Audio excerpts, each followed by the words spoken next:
Hello বন্ধুরা, আসসালামু আলাইকুম। কেমন আছেন আপনারা সবাই? আশা করি ভালো আছেন, সুস্থ আছেন। সবাই সবার পরিবার পরিজনকে নিয়ে ভালো থাকেন, সুস্থ থাকেন আর কি, এটাই কামনা করি। তো এই যে দেখতে পাচ্ছেন, ইলমার বাবা আসছে সকালে আজকে 7:30টার দিকে, মানে 6:30টার দিকে এসে নামছে।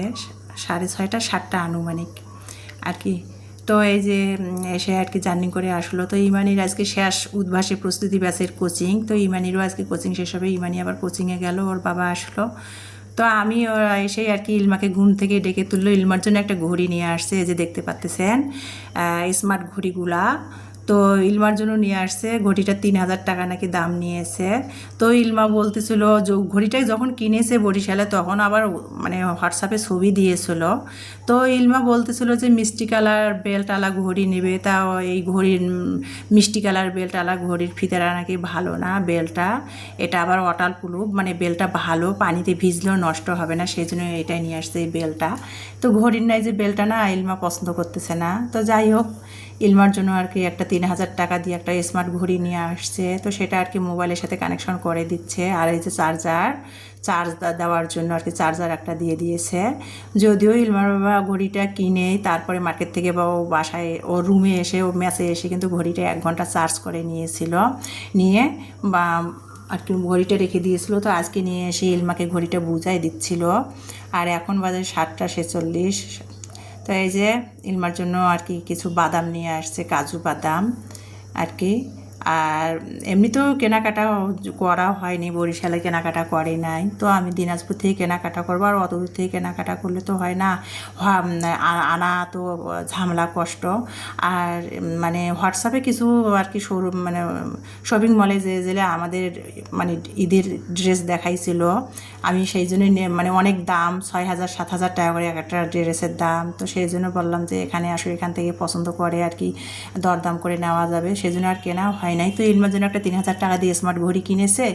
আর মানে সেখান থেকে আর কি বরিশাল শপিং মল থেকে আর কি ইলমার জন্য জিন্সের একটা গ্যাবার্ডিন কিনেছে। এই যে গ্যাবার্ডিনটা আর কি 1100 টাকা দাম নিয়েছে। আর 2টা টি শার্ট ইলমার জন্য কিনেছে আর কি গরমে পরার জন্য, বা কোথাও আর কি যাওয়া, কোথাও আর কি বাজার সাজার বা এখানে সেখানে ইলমা কোচিংয়ে যায়, প্রাইভেট কোচিংয়ে পড়ার জন্য।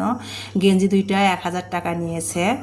তো আমি তাই গেঞ্জি 2টা দেখে বলতেছিল যে এগুলো গেঞ্জিতে কি আছে এমন যে 1,000 টাকা করে, 2টা গেঞ্জি 500 করে 1,000 টাকা তুমি নিয়েছো, মাথা নষ্ট হয়ে যাচ্ছে। 2টা গেঞ্জি নাকি 500 টাকা করে 1,000 টাকা নিয়েছে। আর জিন্সের যে গ্যাবার্ডিন প্যান্টটা ইলমার জন্য নিয়ে আসছে, তো সেটা নাকি 1,100 টাকা দাম নিয়েছে। তাই আমি রাগারাগি করতেছিলাম যে নিয়ে আসছো ভালো হয়েছে, ইলমার তো কম মানে বড় হচ্ছে, তুমি কেন ওগুলো ওখান থেকে নিয়েছো? আর মেয়েদের কাপড় চোপড় মেয়েরা পছন্দ করে কিনবে, সেটাই তো বেটার আর কি। তো যাই হোক, ওর বাবা বলছে এখন গ্যাবার্ডিনটা এই যে কেনা হয়েছে 1,100 টাকা নিয়েছে। তো বলছে যে বেল্ট একটা কিনে দিতে হবে, ইলমার কোমরটা এক সাইজ বড় হচ্ছে, তো বেল্ট কিনে ব্যবহার করতে হবে ইলমাকে। তো সেটা নিয়ে এলো। যদিও ইলমা ওর টি শার্ট 2টা আর প্যান্টটা দেখে খুবই খুশি হয়েছে, কিন্তু কোমরটা একটু বড় হচ্ছিল। আর ইলমা অনেক চিকন, তো সেই জন্য ওর কোমরটা সে মানে আন্দাজ করে নিতে পারে নাই। আর আমার জন্য 2টা মানে নাইট ড্রেস নিয়ে আসছে, বলতে গরমে ঘরে পরার জন্য, যেহেতু সবসময় কাজ করি। আর আমার বাসাতে তো মানে ছাদের কাজ ঘরে করে এত তাপ, সেই জন্য গরমে আমার মানে খুব কষ্ট হয় সবসময় ঘরে পরার জন্য 2টা আর কি আমার জন্য গেঞ্জি নিয়ে মানে টপস নিয়ে আসছে। টপস 2টা 300 টাকা নিয়েছে। তা টপস 2টা দেখে বলছে এত সফট, মাত্র 300 টাকা নিচে, 150 টাকা করে, তো সস্তায় পেয়েছো। তো সেটা কাপড়টা দেখতেছিলাম, কাপড়টা অনেক ভালো, গরমে পরে খুবই মানে গরমে পরে না খুব আরাম পাওয়া যাবে। কাজ বাসার মধ্যে সবসময় রাফিউজের জন্য কাম যখন বাসায় করি, মানে খুব আরাম পাওয়া যাবে আর কি টপস 2টা। তো সেটাই নিয়ে আসছে। তো যাই হোক, এই যে ইলমার জন্য ঘড়িটা নিয়ে আসছে। এরম আবার একটা ইলমার বাবারও ঘড়ি আছে। তাদের ইলমা আর ওর বাবা দুষ্টামি করতেছে, বলছে যে আব্বু দেখো তোমার ঘড়িটা আর আমার ঘড়িটা সেম সেম একই আর কি। তো বাপ আর মেয়ে হাতের মধ্যে ঘড়ি দিয়া মিলাচ্ছে। বাবা বলতেছে আমারটা তো তোমার চেয়ে বেটার, মেয়ে বলছে না আমারটা সুন্দর। মানে এরম শুরু হয়ে গেছে, একই কালার তো, তো সেই জন্য আর কি বলতেছিল। তো যাই হোক, আর একটা ফ্যান নিয়ে আসছে। ফ্যানটা আর কি রান্নাঘরে যে গরম, সেই জন্য আর কি আমি রান্নাঘরে যখন কাটা বাছা করি আমার গরম লাগে, এই জন্য আমি সামনের রুমে আর কি যাই, যে আর কি ফ্যান ছেড়ে দিয়ে কাটা বাছাগুলো করি, রান্না মানে কুটনো কাটা কাটা বাছা আর কি। তো সেই জন্য আর কি রান্নাঘরে সবসময় একটা ফ্যান লাগে, এই জন্য একটা ফ্যান নিয়ে আসছে 1400 টাকা দিয়ে ওয়ালটনের। মানে এটা আর কি সবখানে ক্যারি করাও যাবে। রান্নাঘরে শুধু আমি যখন কাজ করব তখন ফ্যানটা আমি অন করে আর কি কাজ করতে পারবো, কাটা বাছা রান্না বান্না করতে পারবো। মানে একটা মোড়ার মধ্যে বসায়, সেজন্য একটা ফ্যান নিয়ে আসছে ওয়ালটনের, 1400 টাকা ফ্যানটা নিয়েছে। তো যাই হোক আর কি। তো এমনিতে ফোনে বলেছিল আমাকে, আমি বলছি না ওখান থেকে কোনো কিছু কেনাকাটা করার দরকার নেই, আমি এখানে মেয়েদের জন্য আমার জন্য যা কিনবো পছন্দ মতোই কিনবো, আর এখানে যদি কোনো কিছু হয় তাহলে পাল্টাই নেওয়া যাবে, আর সেখান থেকে তো আর পাল্টা সম্ভব না, এই জন্য আর কি আর কোনো কিছু আনতে নিষেধ করছিলাম, আর আনে নাই। আর তারপরে এই যে দেখতে পাচ্ছে মানে রাতে জার্নি করে আসছে, তো সেই জন্য আমি কি করলাম, যে ইমানি বলছিল যে আব্বু যেহেতু আসবে সকালে আর রুটি পরোটা কোনো কিছু করার দরকার নাই, জার্নি করে আসবে, ভাতে সবাই সকালে খাবো। যদিও আমরা সকালবেলা ভাত খাই না, হালকা পাতলা নাস্তায় সকালে খাওয়া হয়, আর আপনারা যারা আমার পরিবারের সাথে আছেন তারা তো দেখেনে।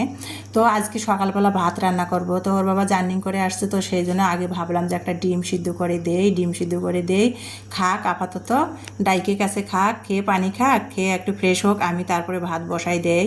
তো আমি রাইস কুকারে অফ ক্যামেরাতে ভাত বসিয়ে দিয়েছি, দিয়ে তারপরে ওই যে এখন বাজে 8টা। তো এই যে বাড়িওয়ালা বাড়িতে সিকিউরিটি আর কি, তার কাছে তো আমি দেশি গরুর দুধ রোজ করেছি, তা মানে কয়েকদিন ধরে 1 সপ্তাহ ধরে দুধ দিয়েছিল না, ওনার ধান কাটতেছিল গ্রামে, ছুটিতে ছিল, তো এখন আসছে, তা দুধ নিয়ে আসছে, একেবারে 5 কেজি দুধ নিয়ে আসছে। তো সেই দুধগুলো আমি বড় বোতল থেকে 1 লিটারের বোতলগুলোতে আমি ছেঁকে রেখে দিচ্ছি, বোতল করে ফ্রিজে ফ্রোজেন করতেছি, যেহেতু শনিবার 7 তারিখ 7 জুন পবিত্র ঈদুল আজহা, তো দুধ তো লাগবে, আর এমনিতেও তো দুধ লাগেই। আমার মেয়েদের বিকালবেলা করে একটু কফি দিয়ে দুধ বানিয়ে দেয়, তো দুধটা আর কি ফ্রিজে রেখে দিলাম সেকে বোতলে করে। আর আমি একটুখানি 1 কাপ দুধ মেপে নিলাম, একটু চা বানাবো। আজকে রাতে না বন্ধুরা বিশ্বাস করবেন, ইলমার বাবা আসবে, টেনশনে ছিলাম, ঘুম হয় নাই রাতের বেলা। তো সেই জন্য আর কি ফজরে উঠে, ফজর থেকে আমি হাঁটাহাঁটি করতেছি যে কখন আসবে, নানান টেনশন মাথায় কাজ করতেছিল, ঘুম হয় নাই। তো ভাবলাম যে মানে বাড়িওয়ালা বাড়িতে সিকিউরিটি দুধ দিয়ে গেল, ভাবলাম যে একটু অনেক দিন, তাছাড়া 1 সপ্তাহ ধরে গরুর দুধ দিয়ে চা খাওয়া হচ্ছে না, তো সেই জন্য ভাবলাম একটু চা খাবো আজকে, গরুর দুধ দিয়ে কড়া করে চা বানিয়ে নিব, তো সেটাও করে নিলাম। আর এই যে ডাই কেক ছিল, ডাই কেক দিয়ে ভাবলাম রাইস করে ভাত হচ্ছে, ভাত হইতে সময় লাগবে, তো আপাতত একটু ডাই কেক দিয়ে চা খেয়ে নেই। তো সেটাই আর কি, ইলমার বাবাকে ডিম সিদ্ধ করে দিলাম, ডাই কেক দিয়ে চা খাচ্ছি, আমিও একটা সিদ্ধ ডিম খেলাম টমেটো কেচাপ দিয়ে, আর ডাই কেক দিয়ে একটু চা বানিয়ে নিলাম গরুর দুধ দিয়ে, নিয়ে একটু খাচ্ছি, খেয়ে পানি খেয়ে আপাতত ভাতটার অপেক্ষা করব। ভাত তো রান্না করি, সাথে সাথে গরম ভাত খাওয়াও যায় না, তো এর ফাঁকে কিন্তু ভাতটা হয়ে গেছে। তারপরে কিন্তু আমি এই যে দেখতে পাচ্ছেন ভাতটা নামিয়ে ঠান্ডা করে এই যে ইলমার বাবাকে দিলাম, আমি নিলাম গতকালকে যে আলু ভর্তা, শুটকি ভর্তা, ব্রয়লার চিকেনের ভর্তা করেছিলাম, তো একটু আলু ভর্তা ছিল আর একটু শুটকি ভর্তা ছিল, সেটা দিয়ে সকালের নাস্তাটা খেয়ে নিলাম। আর আমি যেভাবে শুটকির ভর্তা, আলু ভর্তা করি সেটা কিন্তু 2-3 দিন মানে রেখে খেলেও নষ্ট হয় না, কারণ আমি কাঁচা পেঁয়াজ ভর্তাতে ব্যবহার করি না, তো সেই জন্য ভর্তা কখনো সহজে নষ্ট হয় না। তো তাছাড়া ফ্রিজে রাখছিলাম, সেটা দিয়ে সকালের আর কি ভাত খেয়ে নিলাম। আজকে অনেক দিন পর সকালে ভাত নাস্তা করে নিলাম শুটকি ভর্তা, আলু ভর্তা দিয়ে।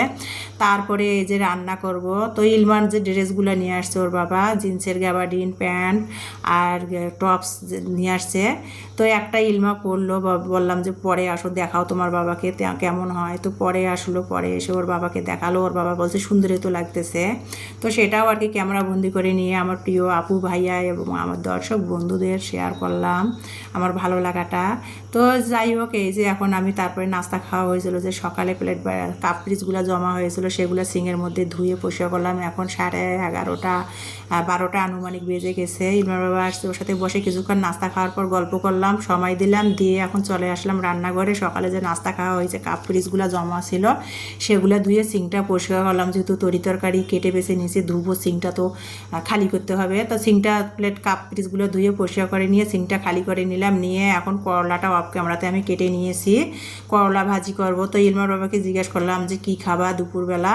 তো ইলমার বাবা বলছে ভর্তা ছানা করো, কোনো কিছু খাবো না, ঝাল ঝাল করে শুটকি ভুনা খেতে চাচ্ছিলো। তো খালি তো শুটকি ভুনা দিয়ে ভাত খাওয়া যাবে না, সেই জন্য একটু করলা কেটে নিলাম, করলাটা লবণ দিয়ে মেখে নিচ্ছি। আর দেশি যে ছোট্ট ছোট্ট গোল আলুটা আছে সেটা দিয়ে করলা ভাজি করব। আর দেশি ছোট গোল আলু দিয়ে করলা ভাজি করলে কিন্তু অসম্ভব মজা লাগে। তো করলাটা কিন্তু লবণ দিয়ে কষলায় করলার তিতো পানিটা বের করে দিয়ে আলুই করলায় ধুয়ে নিয়েছি, দেখতেই পাচ্ছেন। এই যে ছোট্ট যে গোল আলুটা দেশি সেটা করলা, সেটা ধুয়ে নিয়েছি, নিয়ে কিন্তু মরিচ, কাঁচামরিচ কুচি, পেঁয়াজ কুচি, রসুন শেষ হয়ে গেছে, মানে সব ব্লেন্ডার করে নিয়েছি। তো বাজার থেকে আবার আনার লাগবে। তো 2-3টা রসুনের কোয়া ছিল, সেটা ছেঁচাই দিলাম, 1 চিমটি জিরা দিলাম, তেল দিলাম, দিয়ে মানে হালকা করে ভেজে করলাটা ধুয়ে রাখা করলা আলুটা দিয়ে ভেজে নিচ্ছি। তার মধ্যে একটু স্বাদ মতো লবণ দিছি, আর একটুখানি কালারের জন্য হলুদ দিছি। আর এখানে আমি কোনো মশলাই ব্যবহার করবো না করলা ভাজিতে। আর ওই যে আস্ত যে জিরাটা দিয়েছি না, ওইটা তেলের মধ্যে ভাজা হয়েছে না, খাইতে গেলে দাঁতে পড়বে, খেতে মানে ভালোই লাগবে। আর করলা ভাজিতে আমি কোনো মশলা আর দিই নাই। তো ভাজি তো এমনিতে সিম্পলভাবে করলেই ভালো লাগে। আমার আপুরা তো কত সুন্দর করে কত রকমের ভাজি করেন সেটা তো দেখি। তো সেটা আমি আমার স্টাইলে করে নিলাম। রান্না সবাই করতে পারে, ব্যাখ্যা আর কী বলবো। তো যাই হোক, আর এক এক জনের রান্নার স্টাইল এক এক রকমের, তাই না? তো এই যে করলা ভাজিটা হয়ে গেল, তারপরে কিন্তু আমি করলা ভাজিটা নামিয়ে নিয়ে এখন কিন্তু আমি ওই যে শুটকি ভুনা করতেছিলাম। তো শুটকি ভুনাটা তো সবসময় করি, সেটা তো আপনারা দেখেন, আর সেটা আর কি দেখাবো। শুটকি ভুনাটা মানে রেগুলার মশলা যে সেটা দিয়ে শুটকি ভুনাটা করে নিলাম, নিয়ে শুটকিটা আমি নামিয়ে নিয়েছি, ফ্রিজে ফ্রোজেন করা ধনিয়া পাতা দিয়ে শুটকি ভুনাটা করে ভাজা ভাজা করে ঝাল ঝাল করে ভুনা করে নামিয়ে নিয়েছি। এখন আমি মাসকলাইর ডাল রান্না করব। আর মাসকলাইয়ের ডালটা আমার শাশুড়ি বা মানে মাসকলাই ভেজে খোসাগুলা ছুঁড়ে ঝেড়ে ঢেকিতে গুঁড়া করে দিয়েছে, মাসকলাইয়ের ডালের গুঁড়া। তো সেটা আমি এনে আর কি একটু রোদে শুকায় বয়মে করে সংরক্ষণ করে রেখে এখন যখন করে খেতে ইচ্ছা করে তখন খাই। তো সেটা আর কি আমি মাসকলাইয়ের ডালটা নিলাম। মাসকলাইয়ের ডালটাতে না ওই যে আপনাদের সবসময় বলি মাসকলাইয়ের ডাল, আমার শাশুড়ি আমার যা বলে মাসকলাইয়ের ডাল রসুন খেতে নেই, নাহলে নাকি কুষ্ঠব্যারাম হয়। তো সেই জন্য মাসকলাইয়ের ডালে রসুন দিলাম না, মাসকলাইয়ের ডালের মধ্যে কাঁচামরিচ কুচাই দিলাম, পেঁয়াজ কুচাই দিলাম, আর 2টা তেজপাতা, 1টা সাদা এলাচি আর 1টা ছোটো দারচিনি টুকরো করে কেটে দিয়েছি, হলুদ দিয়েছি, লবণ দিয়েছি, দিয়ে আমি পানি দিয়ে পরিমাণ মতো পানি দিয়ে মাসকলাইয়ের ডালটা ম্যাজিক চুলাতে রান্না করে দিলাম। এখন আমি তেলানি করব শুধু পেঁয়াজ আর জিরা দিয়ে, রসুন দিব না, কারণ মাসকলাইয়ের ডালে ওই যে বললাম রসুন খাওয়া যায় না নাকি, কুষ্ঠরোগ হয়। সেজন্য একটু গরম মশলা, আস্ত গরম মশলাটা দিয়ে দিছি, খেতে ফ্লেভারটা ভালো লাগবে। মাসকলাইয়ের ডাল এমনিতে গরম মশলা দিলে খেতে কিন্তু ফ্লেভারটা খুব সুন্দর আসে। সেটা দিয়ে তেলানি করে নামাই নিলাম মাসকলাইয়ের ডাল, শুটকি ভুনা, করলা ভাজি, আর ওই যে রাতের একটু গতকালকের একটু শুটকি ভর্তা ছিল ফ্রিজে, সেটা বের করে নিলাম। ইলমার বাবা যদি খাবে। আর শুটকিটা ঝাল ঝাল করে ভুনা করছি, ও বলতেছিল ঝাল ঝাল ভুনা খাবে। তো সেটা করে নিলাম, নিয়ে দুপুরের খাবার খাচ্ছিলাম ডাইনিংয়ে বসে, যদিও ডাইনিং টেবিলে খাওয়া হয় না, আজকে ইলমার বাবার সাথে বসে খাচ্ছিলাম আর আমার প্রিয় আপু ভাইয়াদের সাথে, সেটাই আমার ভালো লাগাটা শেয়ার করতেছিলাম। এখন বাজে 2:30 বেজে গেছে। তা দুপুরের খাবার খেতে খেতে আজকে এখানে বিদায় নিলাম। আল্লাহ হাফেজ।